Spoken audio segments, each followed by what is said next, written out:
মনের একটা সিদ্ধান্ত, মনের একটা আবেগ আপনাকে আগায় দেবে। আপনি যদি সিদ্ধান্ত নেন ইনশাআল্লাহ যে আমি আল্লাহর পথে চলবো, ইনশাআল্লাহ সম্ভব। আমি আজকে 17 বছর আল্লাহ তাআলার দয়ায় ওয়াজ মাহফিলের এই ছোটখাটো কথা বলার তৌফিক আল্লাহ দান করছেন। যে 17 বছর, এই 17 বছরের পিছনের দিনগুলো আমার মনে হইলে এখনো ভাবি অনেক কষ্ট পরিশ্রম আমার জীবনে গেছে। এই মাহফিল, এখন গাড়ি আছে, এখন অনেক মানুষ দাঁড়ায় থাকে, এখন অনেক মানুষ মাহফিলের জন্য আগ্রহ প্রকাশ করে। এগুলো তো আজকের কথা, পেছনে তো আছে 17 বছর তিল তিল করে মেহনত। আমি কোম্পানিগঞ্জ বাস স্টেশনে, কুড়ি চৌমুনি স্টেশনে বয়ান করে আইসা রাত্র একটা গাড়ির জন্য, নাইট কোর্সের জন্য 2, 3, 4 ঘন্টা বসেছিলাম। গাড়ি আসে নাই, কত সময় কতখানে পড়েছিলাম। রিক্সা, অটো, সিএনজি, বেবি ট্যাক্সি, পায়ে হাইটা, সাইকেল, মোটর সাইকেল, বাইসাইকেল, সব লাইনেই আলহামদুলিল্লাহ মেহনত হয়েছে। 2.5 ঘন্টা পায়ে হেঁটে বয়ানে গেছি, আবারও 2.5 ঘন্টা বয়ান করছি, আবার 2.5 ঘন্টা হাইটা সোনাকান্দা মাদ্রাসায় আসছি। এমনও মাহফিল গেছে যেখানে শুধু একটু খিচুড়ি খাইয়া চলে আসছে। এমনও মাহফিল আমার জীবনে গেছে, বয়ান করে আইসা মাদ্রাসায় ফিরা ডিম ভাজি করে 2 ভাত খেয়েছি। কোনো না কোনো কারণে খাওয়া হয় নাই। তাহলে এই যে পেছনে, কিন্তু আমার মনের মধ্যে একটা জিনিস ছিল, সুখ পাই, দুঃখ পাই, সম্মান পাই আর অসম্মানিত হই, মূল্যায়ন করুক অথবা অবমূল্যায়ন করুক, আমাকে আল্লাহর রাস্তায় আল্লাহর বান্দাদেরকে বলার এই মেহনত আমাকে করতেই হবে। এটা আমার জিম্মাদারি, এটা আমার কলিজার মধ্যে বসা, দিলের মধ্যে বসা, এটা আমার ফিকির, এটা আমার ধ্যান জ্ঞান। যার কারণে আমার গলা চলে না, তারপরও আমার এই নেশা বলার বন্ধ হয় না আল্লাহর দয়ায়। টাকার জন্য না, টাকা উপার্জনের জন্য তো আরেক লাইন ধরলেও পারি যে এতদিন ওয়াজ করছি, অন বই বেশি, অসুবিধা কি? টাকা উপার্জনের জন্য না, পয়সার জন্য না বিষয়টা। এটা একটা নেশা, এটা একটা মনের আবেগ। আল্লাহর কথা বলতেই হবে, মানুষকে ফেরাবার চেষ্টা করতেই হবে, যুবক শ্রেণীকে আল্লাহমুখী করতে হবে। বলে আপনি কি আর একা পারবেন? আমি একা পারবো না, কিন্তু যত মানুষ সবাই মিলে করবে তো সেই সবার মধ্যে আমিও তো একজন হইতে পারি।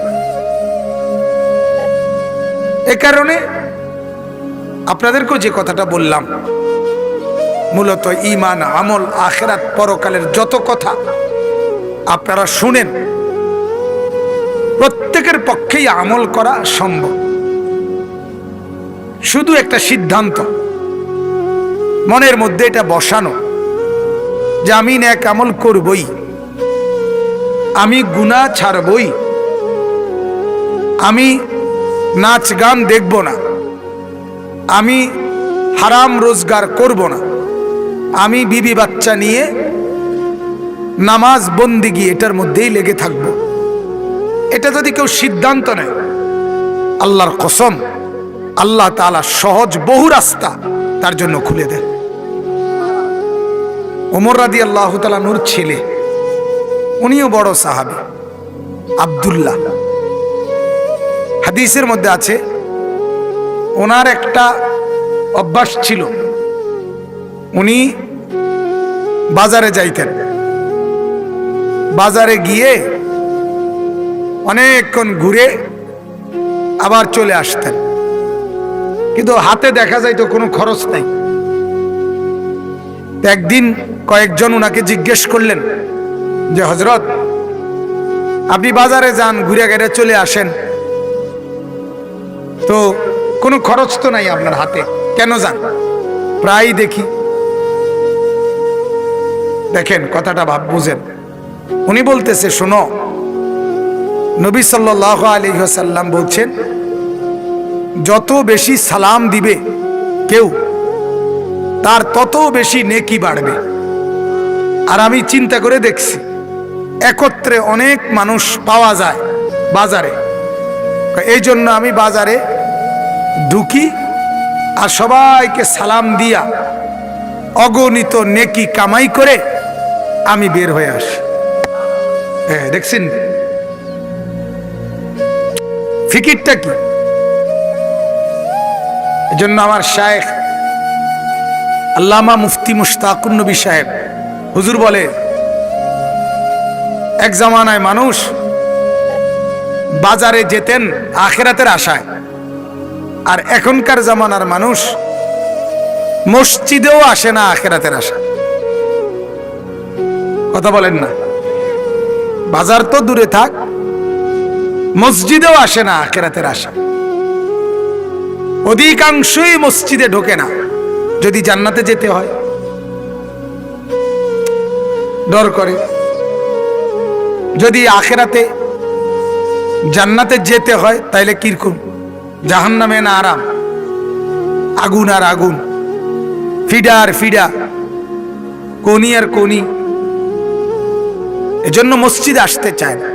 ফজর, জোহর, আসর, মাগরিব, ঈশা, এই 15 এটা যে একটা ধর্মের পরিচয়, নামাজ 5 ওয়াক্ত, এটা সে পাত্তাই দেয়, এটা কোনো একেবারে নাথিং, কোনো বিষয় মনে করে। মা বাপ ছেলে মেয়ে একসাথে খায়, পরে ঘুমায়, কামাই রোজগারি সংসার সব চলতেছে, কিন্তু কেউ একজন আরেকজনকে জিজ্ঞেস করে না যে আমরা যে মুসলমান, আমরা যে সবাই 5 ওয়াক্ত নামাজ পড়ি না, তা আমাদের পরিণতিটা কি হবে? না, এই নিয়ে ভাত খাইছো নি, খানা খাও না কা, শরীর তো নষ্ট হয়ে যাবে, খারাপ হয়ে যাবে। ঠিক মতো খানা খাও, ঠিক মতো ঘুমাও, তাহলে শরীর ঠিক থাকবে আর মরতা না। 200-500 বছর যদি খানা ঠিক মতো খাইতে পারো, ঘুম যদি যাইতে পারো, আর মরতা না। তোমার বাপ দাদা মরলেও তুমি মরতা না। তুমি তো ভাত খাইছো বেশি করে, তুমি তো ঘুম গেছো বেশি করে, এই যে তুমি মরতা না। তুমি ফিকির এটাই, সবাই একজন আরেকজনের ভাতের ফিকির আর কি ঘুমের ফিকির। জীবন মানেই খানা, জীবন মানেই ঘুম। অহুম আনিল আখিরাতি হুম গাফিলুন, আখিরাত থেকে গাফিল। জন্য বাপ, আমি যেটা বলতেছিলাম, হযরত বলতেছিলেন কলবে সেলিম, একটি পবিত্র দিল, একটি বিশুদ্ধ অন্তর যে ব্যক্তি আল্লাহর সামনে হাসরের ময়দানে পেশ করবে, আল্লাহ তাআলা বলেন আমি রব্বুল আলামিন তাকেই একমাত্র মুসিবত থেকে বাঁচিয়ে দেব।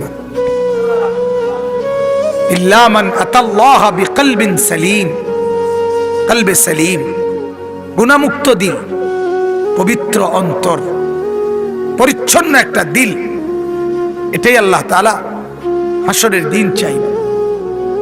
না টাকা চাইবে, না সম্পর্ক চাইবে, না বংশ চাইবে, না পদমর্যাদা চাইবে, কিছুই না। কয়টা ডিগ্রি, কোন বাড়ি, কতজন সন্তান, কত টাকার কামাই, এগুলো দেখবে না। ইয়াউমা লা ইয়ানফাউ মালুন ওয়ালা বানুন।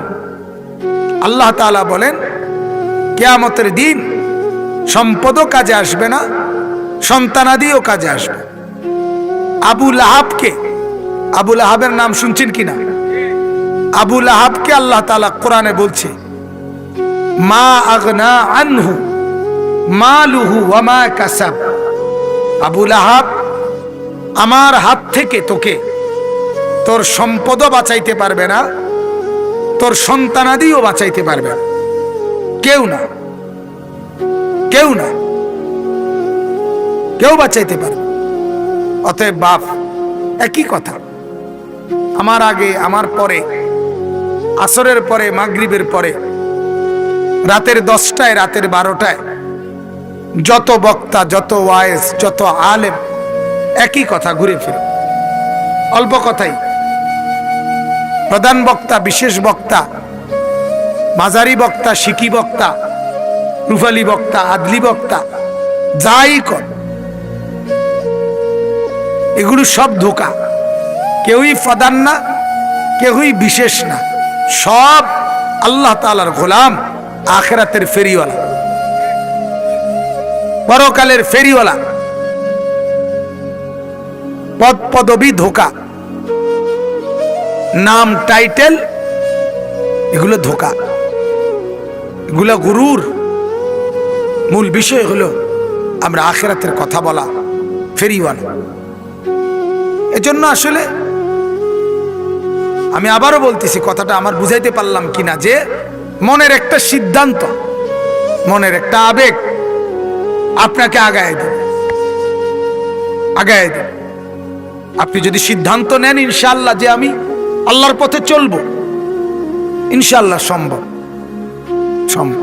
আমার সেদিনও নিমসার কলেজের এক ছেলে, তাবলিগের সাথী, দাড়ি টুপিওয়ালা, পাঞ্জাবিওয়ালা, কলেজে পড়ে, জড়ায়া ধইরা আমারে খুব মহব্বত করে বলতেছে, হুজুর দোয়া করবেন, দ্বীনের পথে চলার সর্বোচ্চ চেষ্টা করি, কষ্ট হয়, মেয়ে নারী, প্রেমের অফার, ভালোবাসার অফার, অশ্লীলতা, বেহায়াপনার বহু কিছুর ভিতর দিয়ে নিজে চলার চেষ্টা করি, কষ্ট হয়, কিন্তু আলহামদুলিল্লাহ আপনাদের দোয়ায় চলতে পারতেছি।